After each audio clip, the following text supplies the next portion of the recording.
调整一下心情，来去花莲佚佗。整修5个月，花莲县丰滨乡的月洞总算是今日正式开放。伫这个美丽天然的精泥旧洞内面呢，今日这日天呢免费开放民众来参观。乡亲迄时阵入去看神秘的月洞，去了解这个美丽这个风景，看有偌水。啊，那花莲亲不敌主这个步道嘛，伫1月中重新开放啊。年假的时想要出去佚佗，花莲有真侪自然的美景，会使耍几工。 阿美族唱好听的歌谣庆祝，伫咧今仔日花莲县丰滨乡的月洞总算开放。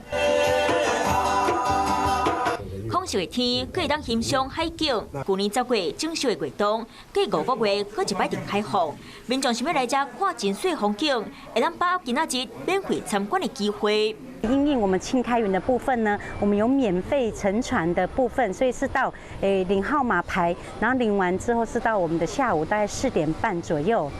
176公分长的磅空，有真水的水泡石，搁有为地面运出来抓水，会因为月色可流电流，所以搁月亮之这外好，在细只船仔入去，就亲像来这冒险。一个大自然的鬼斧神工造就的一个这个跃动。 除了月洞，花莲的亲不敌主步道嘛，伫1月中定开放。这真水风景区经过整修后，变更较完整，嘛更较安全。清明连假除了陪望，嘛当含厝的人朋友来花莲佚佗。